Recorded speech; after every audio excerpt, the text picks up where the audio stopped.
Ouais, nous venons auprès du gouvernement canadien et tous les membres du gouvernement canadien, principalement à la madame le ministre Dominique Glad, qui s'occupe peut-être, qui pouvait s'occuper de l'histoire de l'immigration. Nous sommes une communauté angolaise. Nous sommes tristes des conditions où nous vivons, les effets qui se passent précairement ces derniers temps au niveau du Canada à propos de la communauté angolaise.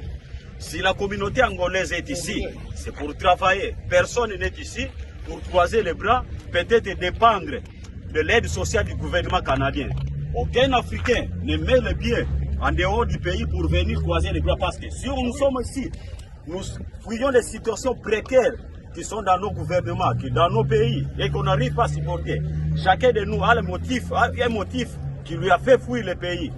Il y a des cas de viol qui règnent dans nos pays, il y a des cas d'arrestations arbitraires, il y a beaucoup de situations.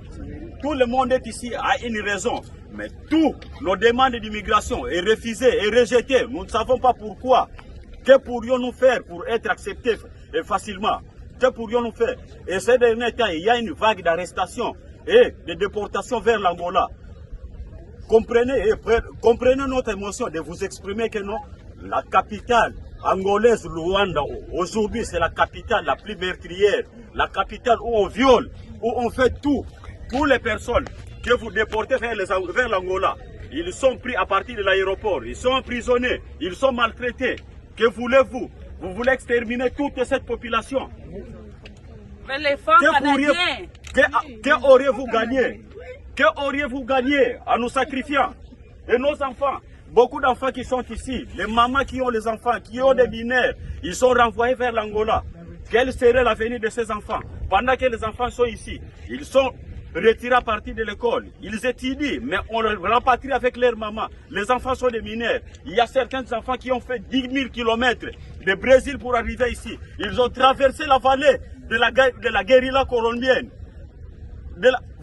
Vous n'avez même pas peine de ces enfants. Ils sont mineurs. Ayez pitié des enfants, avoir même pitié des enfants. Si vous ne voulez pas de nous comme parents, ayez pitié de nos enfants. Nous avons des sangs, nous avons les sangs qui véhiculent dans nos veilles, comme véhiculent dans les veilles des Canadiens.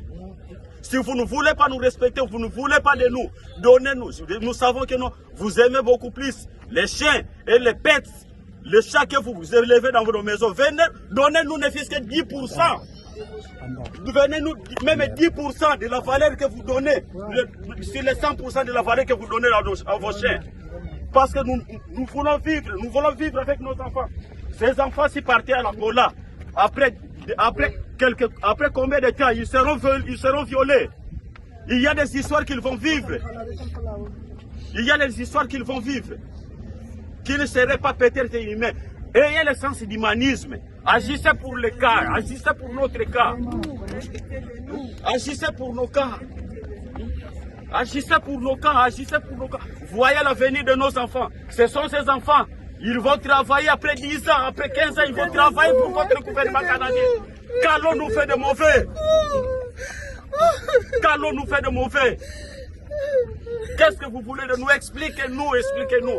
Que voulez-vous de nous? Ou soit, nous sommes prêts à mourir, parce que beaucoup d'entre nous, si vous nous mettez dans les avions, peut-être nous aurons des AVC, on va mourir dans l'avion. C'est mieux peut-être de nous tirer, de nous tuer ici. On préfère mourir ici et être enterrés ici comme des chiens.